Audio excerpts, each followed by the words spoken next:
नमस्कार दोस्तों, आज हम पढ़ेंगे रियल एनालिसिस, जो कि एक बेहतरीन सब्जेक्ट है। बिल्कुल समझने वाली सब्जेक्ट है। थोड़ी पढ़ाई नहीं करते हैं तो थोड़ी टफ लगती है, लेकिन अपन इसको एक इजी वे में पढ़ने की कोशिश करेंगे और जितना अपने से हो सकेगा उतना इजी बनाकर पढ़ने की कोशिश करेंगे। जितना मेरे को आता है मैं बताने की कोशिश करूँगा।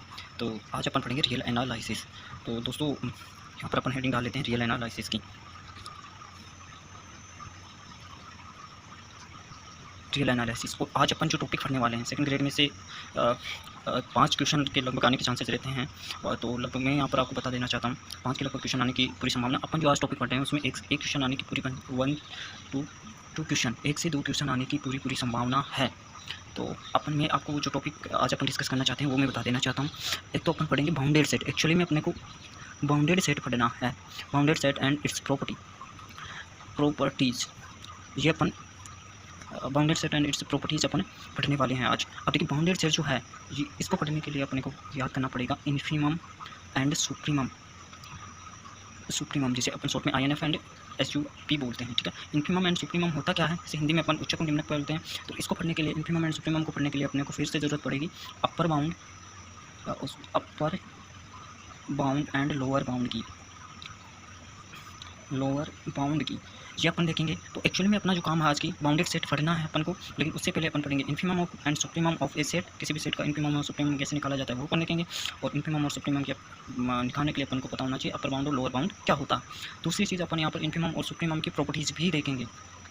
तो यहाँ से भी क्वेश्चन बनता है, मेन क्वेश्चन अपना बाउंडेड सेट से बनता है। फिर अपना दूसरा जो टॉपिक रहेगा, इसी में अपन करेंगे RNS का मतलब होता है रियल नंबर सिस्टम। ये अपन पढ़ेंगे, ये जिस टाइम मैं पढ़ाऊंगा उस टाइम इसकी डिस्कशन करेंगे। तीसरा जो टॉपिक है वो अपन पढ़ेंगे open and close sets and their properties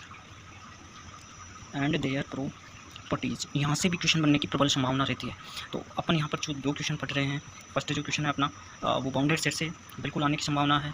दूसरा जो क्वेश्चन है वो अपना यहाँ से ओपन एंड क्लोज सेट से बन सकता है या फिर RNS से बन सकता है। तो यहाँ से 1 या 2 क्वेश्चन आने की पूरी संभावना है। अपन उन क्वेश्चंस को कवर करेंगे। तो चलिए, अपन पहली बात करना चाहेंगे इन्फिमम और सुप्रीमम पढ़ना था, उसके लिए अपर बाउंड और लोअर बाउंड अपन पढ़ेंगे। देखिए, कुछ नहीं होता अपर बाउंड और सुप्रीमम। देखिए, कुछ सेट है, अपन ले लेते हैं लेट सेट S। ये सेट S कैसा है, नॉन एम्प्टी सेट है, एम्प्टी सेट। और इसका then K is called its upper bound if. आपको ध्यान में ये रखना है कि जो मान लेते हैं कि एस एक नॉन एम्प्टी सेट है, रियल नंबर का सेट है ये, और के, तब के को अपन सेट एस का क्या बोलेंगे, अपर बाउंड बोलेंगे यदि every element of S is less than equal then by K for each of x belongs to S. अपन बात करते हैं कि एक्स के को अपन एस का अपर बाउंड करेंगे यदि एस का प्रत्येक अवयव ऐसे क्या छोटा हो, तो जितनी भी संख्याएं हैं वो उन सभी का सेट अपर बाउंड कहलाएगा। ऐसे अपन बात करना चाहेंगे लोअर बाउंड की। देन लोअर बाउंड के बारे में अपन बात करते हैं, तो वही स्मॉल के इज, ये पूरी आ जाएगी यहाँ तक line, S is non empty set, small k is called, यहाँ तक ये पूरी लाइन यहाँ तक आ जाएगी। Then small k is called lower bound if every element of S is less than equal than small k for each of x belongs to S. अर्थात S का प्रत्येक अवयव स्मॉल के इक्वल या उससे बड़ा हो, तब उन सभी संख्याएं जिनसे सेट एस का प्रत्येक अवयव बड़ा या इक्वल है, उनका सेट अपना लोअर बाउंड कहलाता है। एग्जाम्पल के तौर पर अपन लेते हैं, मान लेते हैं कि एस अपन ने ले लिया 1 2 3 4, ठीक है। अब मैं बात करना चाहूँगा इसका अपर बाउंड की। अपर बता सकते हो, अब इसका मैक्सिमम जो अवयव है, देखिए अपन मैं लेना चाहता हूँ अपर बाउंड, देखना चाहता हूँ कि इसके जो एस के प्रत्येक अवयव है वो जो अपर बाउंड के अवयव हैं उनसे एस के अवयव कम या उसके इक्वल हो सकते हैं। अब जैसे मैं 2 लेना चाहूँगा तो दो लेना, जैसे मैं 2 अवयव लेना चाहूँगा अपर बाउंड के सेट में, तो बताओ 2 से 100 छोटा हो जाएगा, 2 के इक्वल 2। यहाँ तक तो अपनी जो ये डेफिनेशन है x less than equal than K वाली, वो सही है। लेकिन जैसे ही मैं 3 लूँगा तो 3 बताओ 2 से। अपन बात कर रहे थे अपर बाउंड की, और अपर बाउंड में अपन ने देखा था कि जितने भी अवयव हैं एस का अपर बाउंड जो होगा एस के प्रत्येक अवयव उसकी इक्वल एस से छोटा होना चाहिए। अब जैसे मैं 1 नहीं ले सकता, 2 ले लेता हूँ, तो 1 तो 2 से छोटा हो जाएगा, 2 भी 2 के इक्वल हो जाएगा, लेकिन 2 3 से छोटा नहीं होगा। इसका प्रत्येक अवयव एस का इसके अपर बाउंड के एलिमेंट से छोटा नहीं होगा, इसलिए ना 2 ले सकता हूँ। 3 लेता हूँ तो 1 2 3 तक तो ये ट्रू हो जाएगा, लेकिन 4 बड़ा हो जाएगा 3 से, जो कि फिर से अपनी जो डेफिनेशन है उसका वायलेशन हो जाएगा, इसलिए अपन 4 लेते हैं। तो 4 जैसे मैं एलिमेंट लेता हूँ अपर बाउंड का, तो बताओ 4 से 1 भी छोटा है, 4 से 2 भी छोटा है, 4 से 3 भी छोटा है, 4 के 4 इक्वल है, जो कि डेफिनेशन के अनुसार ट्रू है। अब अपन 4 से बड़ा जैसे 5 ले लेंगे तो 5 भी तो अपर बाउंड का एलिमेंट होगा ना, सभी ऑब्वियस से छोटे हैं डेफिनेशन के अनुसार। तो फिर अपन बात करेंगे 6 की, 6 भी ले सकते हैं, 7 भी ले सकते हैं। अब ये ऐसे सोन चलता रहेगा, तो ये अपना अपर बाउंड का सेट बन गया। ऐसे ही अपन लोअर बाउंड का सेट देखते हैं, लोअर बाउंड। तो यहाँ पर अपन देखो लोअर बाउंड का जब भी देखेंगे तो लोअर बाउंड की क्या डेफिनेशन है कि एक्स का प्रत्येक अवयव के प्रत्येक अवयव से बड़ा या उसके इक्वल होना चाहिए। अब जैसे मैं 4 ले लेता हूँ लोअर बाउंड का एलिमेंट, अब बताओ 4 इसके प्रत्येक अवयव से छोटा है क्या? बिल्कुल नहीं है। 4 1 से बड़ा है, 2 से बड़ा है, 3 से बड़ा है, तो 4 तो नहीं ले सकते। 4 4 के इक्वल है, यहाँ तक तो ठीक है, वैल्यूएशन नहीं करा, लेकिन ये 1 2 3 है, उनसे तो ये बड़ा है, जबकि छोटा होगा वही लोअर बाउंड का एलिमेंट होगा। तो अपन क्या करेंगे, यहाँ पर 4 नहीं ले सकते, ऐसे 3 ले लेंगे। यदि 3 ले लेते हैं तो 1 और 2 तो 3 से 1 और हाँ 1 और 2 तो 3 से छोटे हो जाएंगे, ये 3 बड़ा हो जाएगा उससे, जबकि ये तो अपनी डेफिनेशन के बिल्कुल अपोजिट हो रहा है। अपने को तो क्या होना चाहिए, एस का प्रत्येक अवयव जो के प्रत्येक अवयव से क्या होना चाहिए, बड़ा होना चाहिए। इसमें कैपिटल के लिख देता हूँ, अपर बाउंड है, स्मॉल के की बात करें अपन, स्मॉल के ये लोअर बाउंड है। तो अपन बात करेंगे यहाँ पर, तो अपर बाउंड है, सॉरी यहाँ पर अपन ने देखा तो क्या आ जाएगा 1। अब देखो 1 डेफिनेशन के अनुसार है क्या, एस का अवयव है, एस का अवयव 1 या 1 से बड़ा होना चाहिए, प्रत्येक अवयव 1 या 1 से बड़ा है ना, 1 के इक्वल है, सही बात है।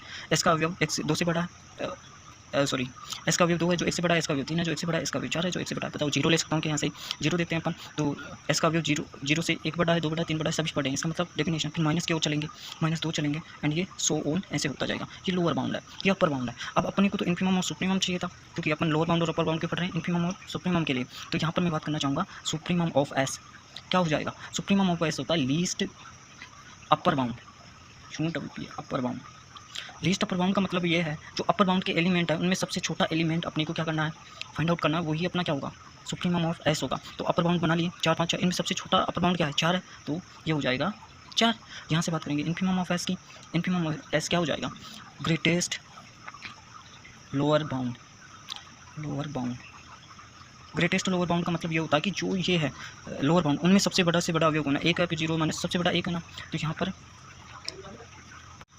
1 अपना है, तो इसको अपन मैं ऐसे बोल सकता हूँ ये वाला। तो शॉर्ट में अपन ऐसे लिख सकते हैं, शॉर्ट में जो अपना है सुप्रीमम ऑफ एस है वो एक्चुअल में क्या है, लीस्ट अपर बाउंड, और ये जो इन्फिमम ऑफ एस है वो है अपना ग्रेटेस्ट लोअर बाउंड। इसको कहते हैं लीस्ट अपर बाउंड, और ये हो गया अपना ग्रेटेस्ट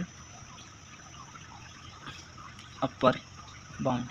ये अपन देख लें, इस प्रकार अपन इन्फिमम ऑफ देख सकते हैं ग्रेटेस्ट लोअर बाउंड, ठीक है। और एक चीज़ वो देखिए कि जो ये 4 है अपना, ये अपने देखा है अपर बाउंड है, और ये एस में भी है, ये पूरा का पूरा एस में है, ये एक भी एस में है, ठीक है। और एग्जांपल ले लेते हैं अपन थोड़ा सा, ये फाइनाइट सेट का था, इस बार अपन एग्जांपल ले लेते हैं इनफाइनाइट सेट का। सपोज मैं ले लिया 1/n ले लेते हैं, n बिलोंग्स टू n। तो एस को अपन जैसे ही ओपन करेंगे तो 1 1/2 1/3, एंड जैसे ही n इन्फिनिटी की तरफ जाएगा, when n tends to infinity then 1/n tends to 0, ठीक है। ये ऐसा हो गया। अब इसमें अपन देखते हैं कि सुप्रीमम अपन देखते हैं, डायरेक्ट अपर बाउंड अपन upper bound supremum direct upper bound निकाल लेते हैं। अपर बाउंड की डेफिनेशन क्या थी कि ऐसा अवयव जिससे इसके अवयव सेट एस के अवयव इक्वल या छोटे हों, जैसे 1 ले लिया मैंने, 2 ले लिया, 3 ले लिया, सो ऐसे चलता जा रहा है। अब इनमें मिनिमम देखेंगे, सुप्रीमम ऑफ एस कितना हो जाएगा, मिनिमम ऑफ ऐसा मतलब लीस्ट अपर बाउंड कितना है, 1 है, बिलोंग्स टू एस है, 1 इसमें बिलोंग कर रहा है। अब अपन लोअर बाउंड की बात करेंगे, जैसे 0 हो गया, -1 हो गया, -2 हो गया, -3 हो गया, 1/2 3, ये भी अपन ले सकते हैं, बट अपन इस प्रकार से लें। तो इन्फिमम ऑफ एस कितना होगा, ग्रेटेस्ट लोअर बाउंड, और ग्रेटेस्ट लोअर बाउंड 0 है, एस में विद्यमान नहीं है, लेकिन इसका एग्जिस्टेंस जो है भाई एन अनंत की तरफ जाएगा तब 0 आएगा। तो एग्जिस्ट तो कर रहा है, इन्फिनिटी अनंत की तरफ जाता है यदि एन, तो इन्फिनिटी होता तो ये एग्जिस्ट नहीं करता, 0 हो रहा है, इसका मतलब एग्जिस्ट तो कर रहा है लेकिन इसका अवयव नहीं है। तो इसे अपन देख सकते हैं। तो कंक्लूजन अपन ये निकाल सकते हैं कि ये इनफाइनाइट सेट था, एक्चुअल में ये कैसा सेट था, इनफाइनाइट, और ये अपन ने लिया ये कैसा सेट था, फाइनाइट सेट। तो अपन यहाँ से कंक्लूजन निकाल सकते हैं प्रॉपर्टीज़ के तौर पर कि मुझे बताओ लोअर बाउंड और सुप्रीमम और इन्फिमम अद्वितीय अवयव में एक से अधिक मान थोड़ी ना आता है, एक ही मान आ रहा है, 4 1 आ रहा था या 1 0 आ रहा है, इसका मतलब यूनिक होते हैं, अद्वितीय होते हैं। तो infimum and supremum always unique, मतलब अद्वितीय होते हैं। उच्चक और निम्नक किसी भी सेट के क्या होते हैं, अद्वितीय होते हैं। नंबर 2, फाइनाइट परिमित सेट, फाइनाइट सेट के इन्फिमम एंड सुप्रीमम, उस सेट फाइनाइट सेट एस के infimum and supremum set S के अवयव होते हैं। नंबर 3, इनफाइनाइट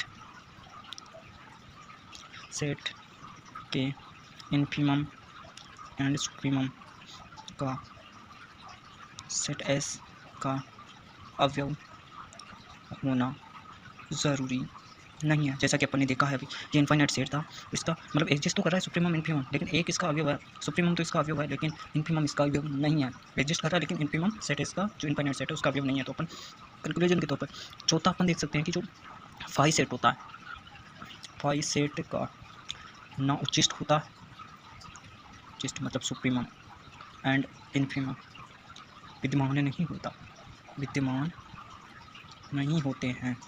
ये चीज़ भी आपको ध्यान में रखनी होगी। और पांचवा आपको ध्यान में रखना होगा, एकल सेट, एकल सेट है तो उसका इन्फिमम और सुप्रीमम विद्यमान होते हैं और इक्वल होते हैं। ये आपको ध्यान में रखना होगा। इफ एंड ओनली यदि ऐसा होता है तो ऐसे एकल सेट होगा, एकल सेट है तो ऐसा होगा। फाई के बारे में आपको ध्यान रखना होगा, ना उच्चिष्ट विद्यमान होता है ना निम्निष्ट विद्यमान होता है। ये चीज़ भी आपको ध्यान रखनी होगी। तो यहाँ से अपना जो चैप्टर है इन्फिमम और सुप्रीमम वाला वो कंप्लीट हो जाता है। इन्फिमम और सुप्रीमम की थोड़ी प्रॉपर्टीज़ हैं, उनके बारे में भी अपन डिस्कस करेंगे।